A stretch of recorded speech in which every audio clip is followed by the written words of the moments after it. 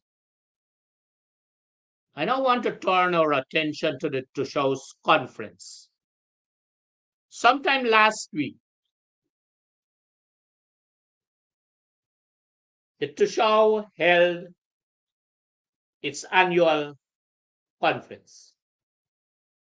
But I want to make 2 points to correct history again. The first point I want to make is that scholarship for the Tushau didn't start in 1992 or after then until 2015 or during that period. It started long before then. And I'm giving you the name of a person, and I'm giving you where he was educated. I'm giving you where the scholarship was made, and I'm giving you his discipline. The name is the late Roy Payton of Mashabo. And so he was given a Government of Guyana PNC scholarship to attend the University of Guyana Faculty of Technology to pursue the Bachelor of Engineering program in civil engineering. He completed that course of study, and he then worked with the then Ministry of Works as a civil engineer. So I want to make that point and to give you the name of the person, the discipline, the scholarship, and where it was given. The second point I want to make, because my comrade Marvin Williams last Sunday pointed out some of these things and did not allow history to be rewritten. And so these 2 points I'm making also would add to that. And I think he made this point, but I think I need to emphasize this point, that the first conference of captains, in those days they call them the captains of these communities, would have been held in the National Assembly in 1969 when Forbes Burnham was Prime Minister of this country, and he convened that conference for the captains. So this program is of the opinion that we should be able to make those very serious anomalies without turning our attention to the payment of cash grants. This is a very sickening and sore situation in this country. And the first point I want to make, that any payment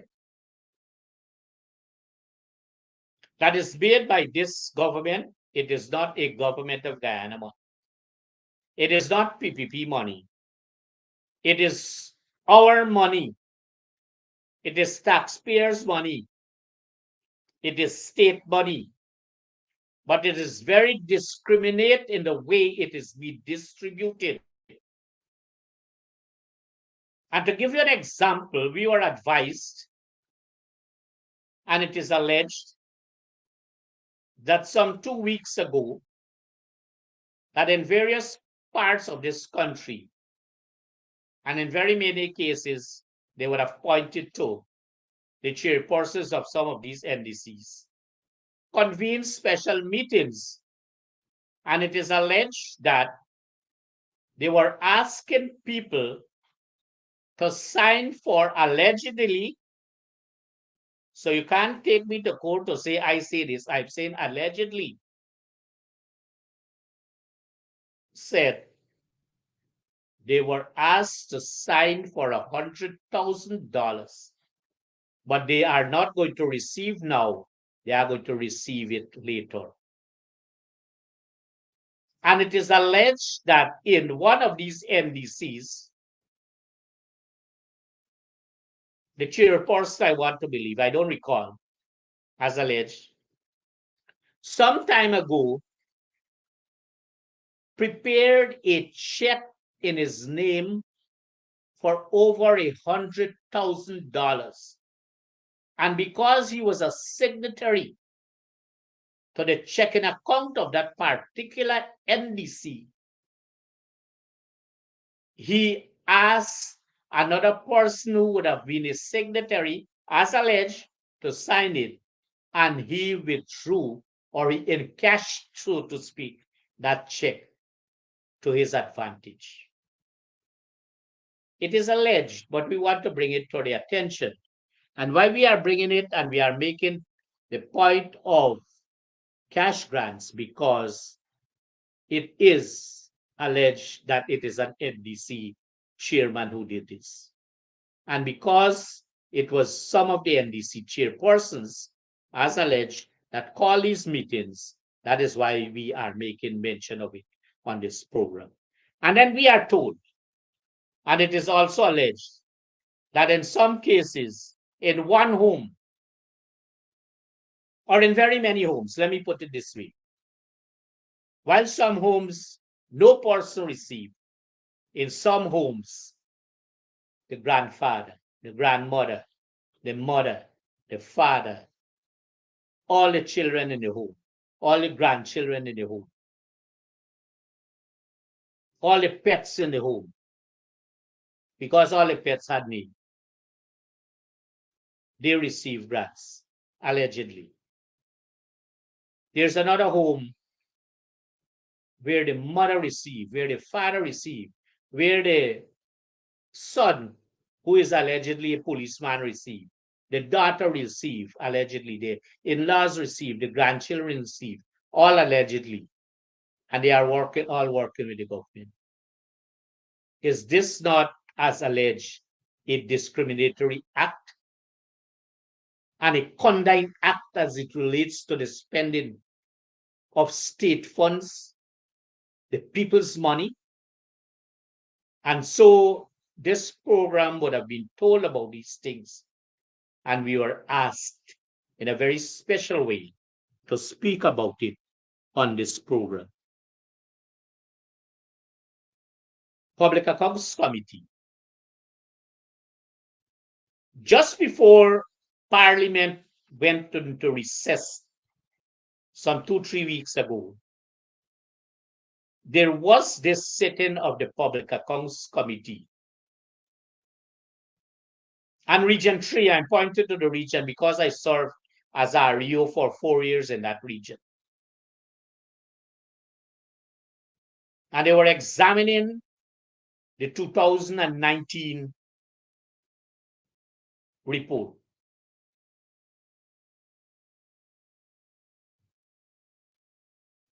And lo and behold, I don't know what it was alleged, that the accounting officer who sat there to answer the Public Accounts Committee, the questions that would have been posed, that he was so dense, allegedly, and because he was not versed, allegedly, in personal matters, he was not able to answer questions. And then the point was raised and the question was asked if there was a regional medical drugs and medical supply stores. And the answer would have been by the one of them, I don't know if they are rich or I don't recall, said that they establish that store. That is totally far from the truth. Because when I served as REO, there was a regional stores for drugs and medical supplies. And I very well know who was the medical superintendent at that time, who was the RHO at that time, who was the person in charge of the pharmacy at that time.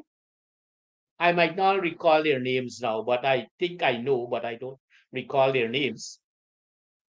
And that store would have always been there. So I want to erase that from the minds of the people in the public or the viewers, because they can keep that for their records in Parliament. They can record it there.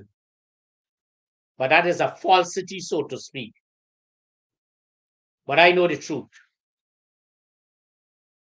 And if that was not there, then how would the region would have been able to receive drugs and medical supplies from the Ministry of Health and from what they would have been able to purchase? So the person who said that he or she established that store, that bond, so to speak, it is far from the truth. And we are saying here tonight that our topic is, what is it again? The truth be told. And that is what we are doing here. But in some cases, once you ask people who are school dropouts to manage any organization or agency, secondary school dropouts, they will always make a mess of the paint, so to speak. And that is what is happening in some of these regions. And there's a certain school dropout, secondary school dropout, who likes to write himself letters. And he did that a number of times, trying to implicate people. But again, the truth be told, and when the call would have come for that person, when he was serving somewhere else, when that call would be there, he would not have an opportunity to write himself any letter. Whichever region that person in, he or she knows him or herself. And the time of reckoning is coming. The time is near.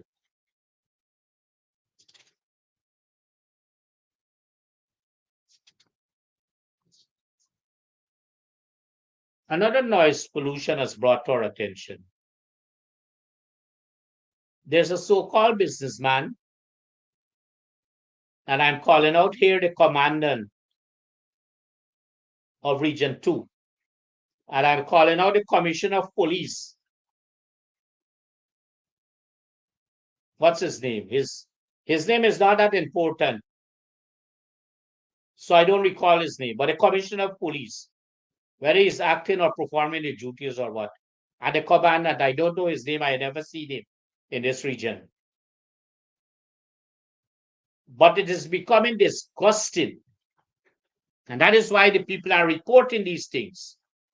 That a certain so-called businessman, every night, every afternoon, he and a number of forces would gather at his premises. And up to late in the night, Saturdays and Sundays and holidays, like the illegal and unauthorized workshop, would play dominoes continuously, disturbing the peace of the environment, enjoying themselves. Attorney General, you spoke about the issue. This is another one. And not only that, reports would have been made to the Anna Regina police station as alleged, because they would want to run here at this house. But I can give them my address. I can give them my full name. I can give them the times when I am at home. It is alleged. Commander, it is alleged. Commissioner of Police, it is alleged. Minister of Home Affairs, it is alleged that reports would have been made to the Anna Regina police station and that there's total cover-up. And it is further alleged that this same so-called businessman who plies his trade at the Anna Regina car park also creates, in a very special way, noise nuisance to the dissatisfaction of those who dwell there among. And again, it is alleged that reports have been made to the Anna Regina police station and nothing, absolutely nothing, has been done as alleged. So I'm calling out the commandant. I'm calling out the commissioner of police. You have work to do. You are receiving our money. You are receiving state money every month, whether legally or illegally, you are receiving it. Work for it.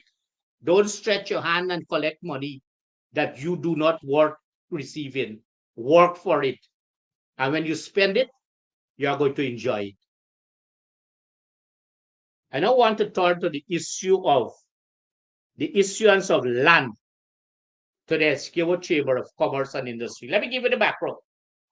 There's a plot of land at Richmond next to a church. Prior to that land being given, whether legal or illegally, to the Essequibo Chamber of Commerce and Industry,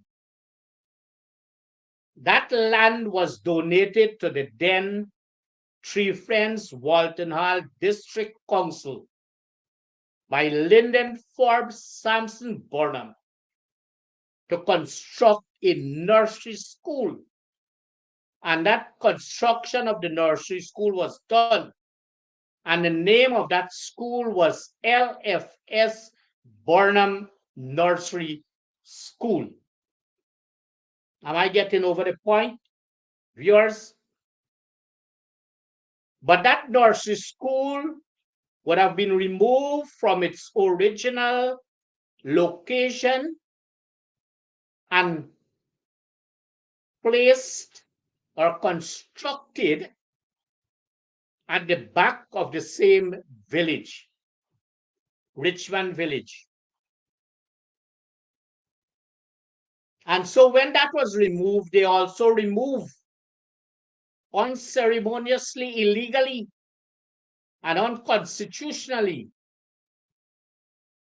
the Ministry of Education or whoever removed that name of that school, LFS Burnham Nursery School, and renamed it without any official gazetting of it to Richmond Nursery School.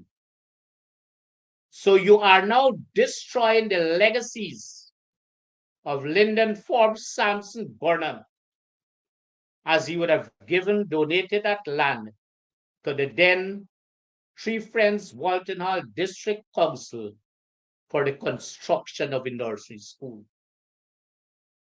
But you would have given this land to the Essequibo Chamber of Commerce and Industry to build an office.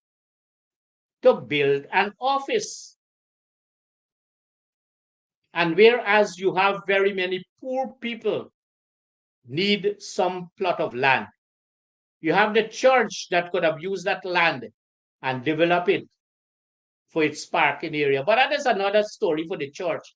Let them represent themselves, or let them pray about it so that they can be able to see the fruits of their labor and salvation in their praying.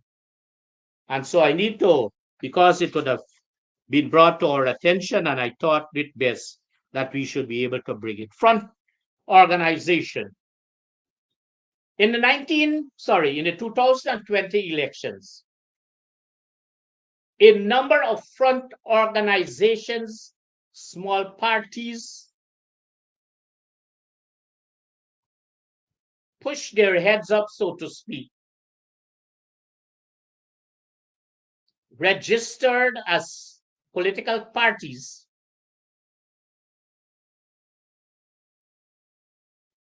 and went to campaign in the elections. Whatever the results would have been, that is another story. But right now in this country, in every region, so to speak, there are front organizations that are carrying on the campaign in different ways and in different forms for the PPP.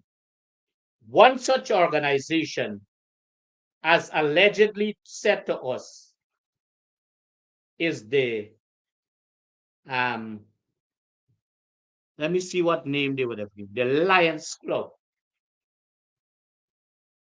And as alleged, this organization used to be a charity organization with their own funding. But when you see the kind of persons, and this is not to bring down any person that is there, they are more needy than to give charity.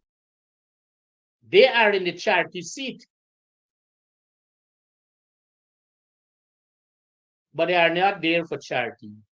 They are there to represent and to make certain representation for a particular purpose.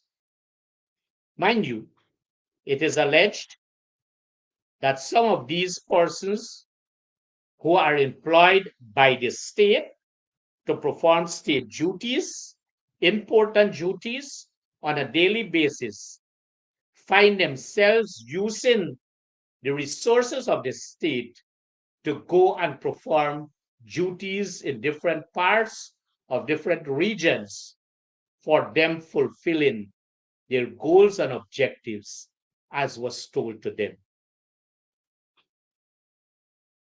So we have to bring that to the attention of. I already dealt with the issue of um, the Guyana Teachers Union Ministry of Education.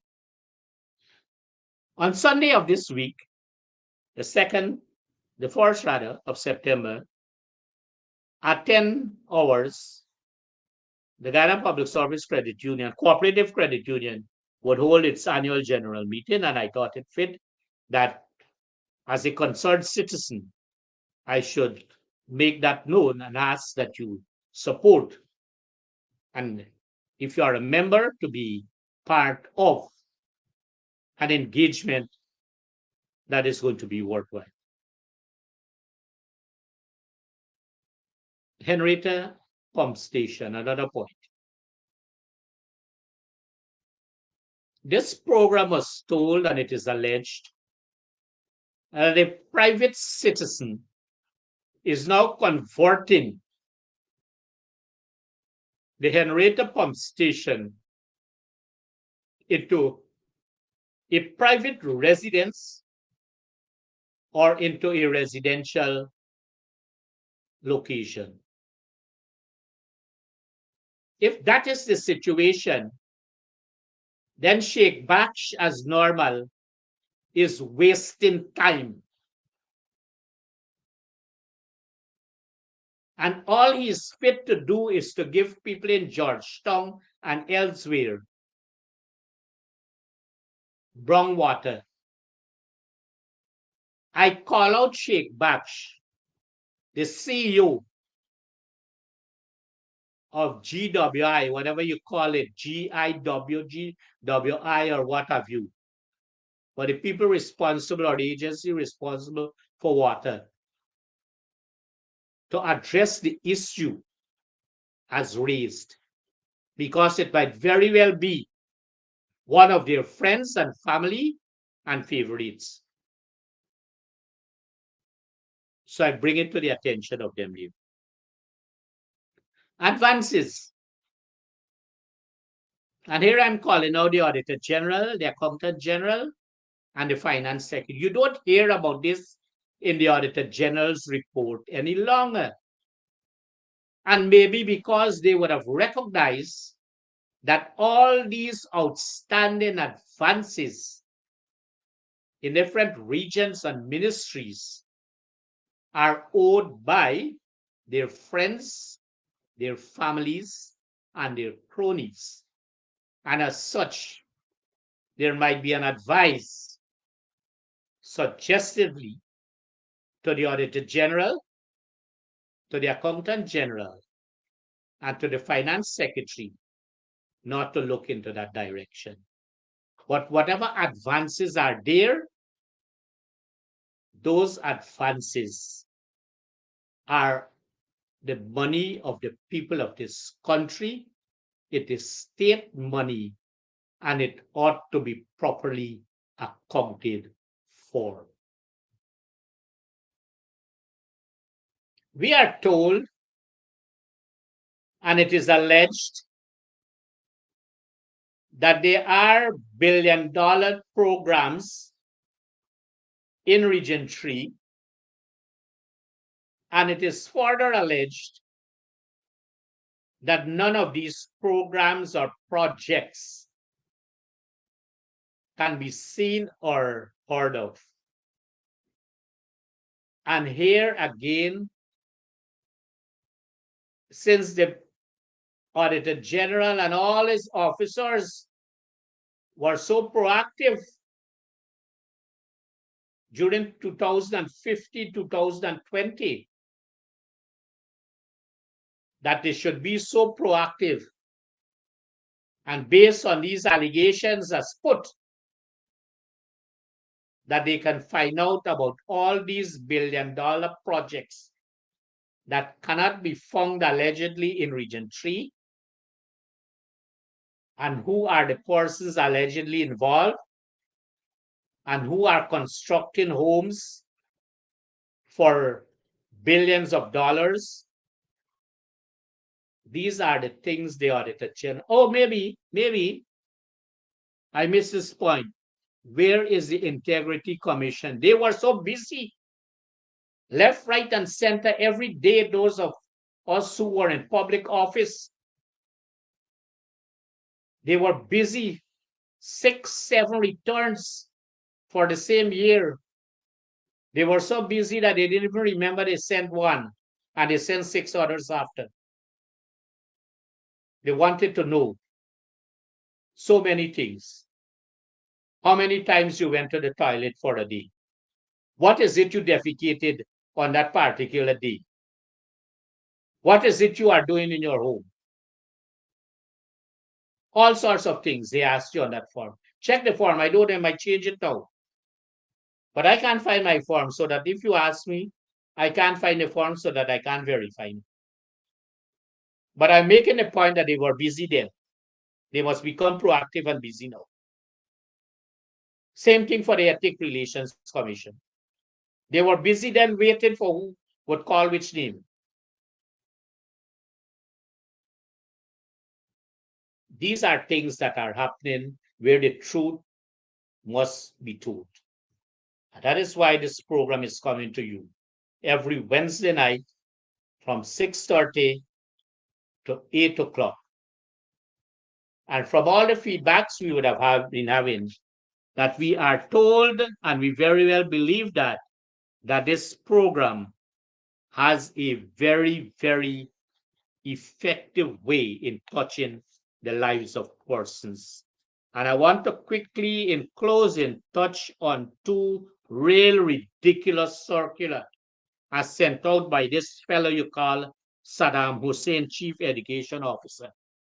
Again, dated the 10th of January, this man really and truly needs some training, some teaching.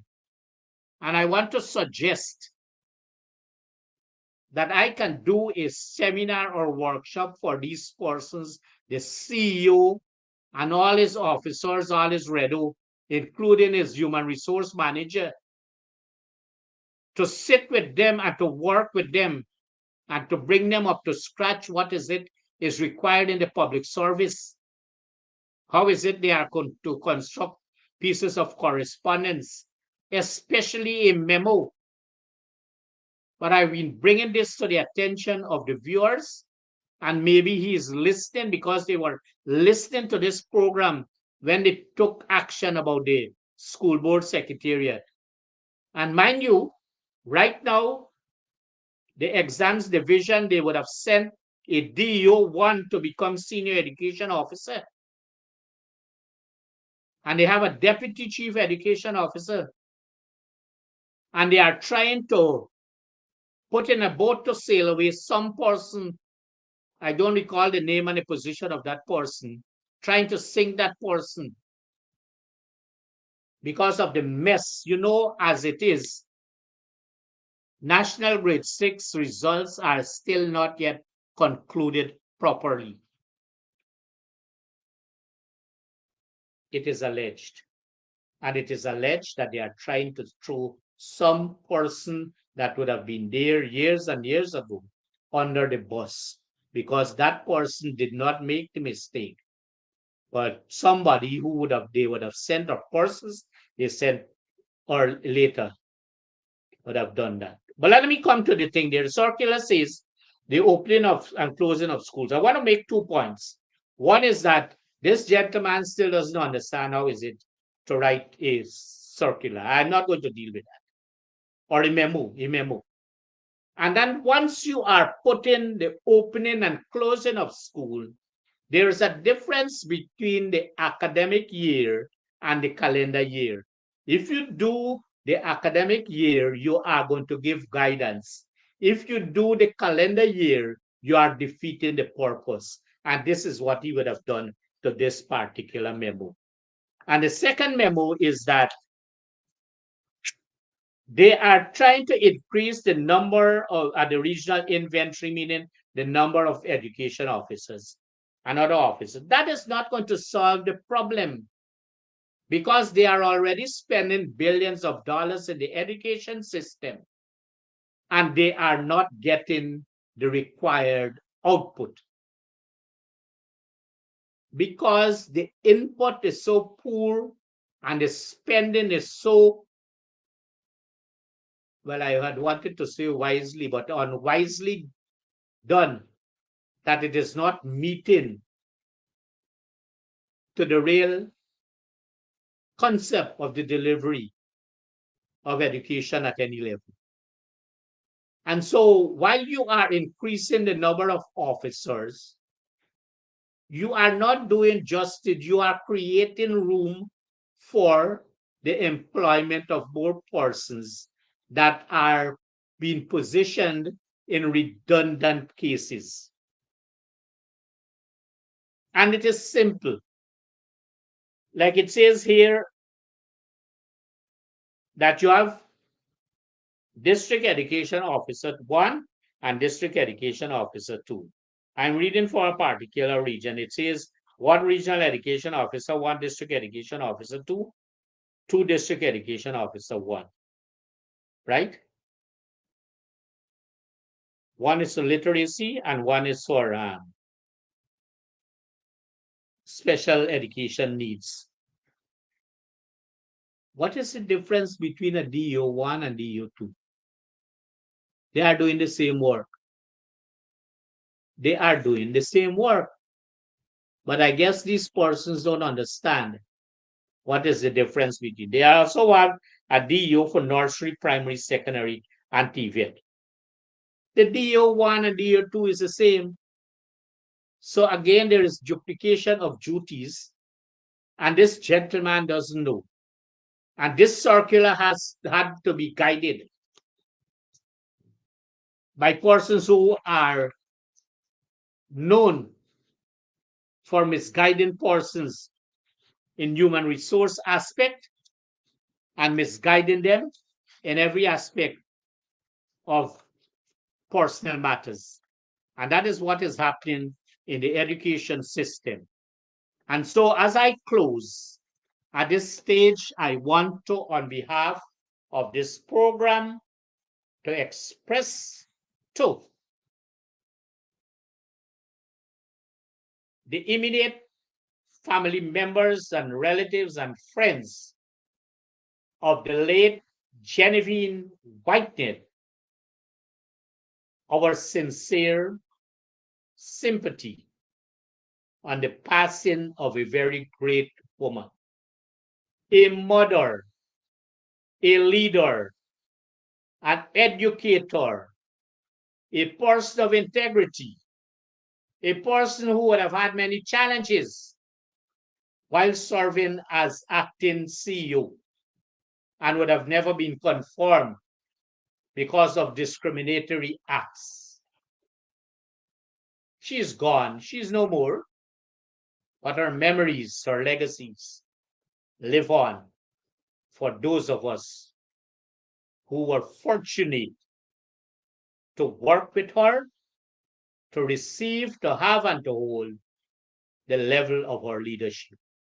Once again, this program takes this opportunity in conveying to the relatives and friends and family members of the late Genevieve Whitenet our sincere sympathy.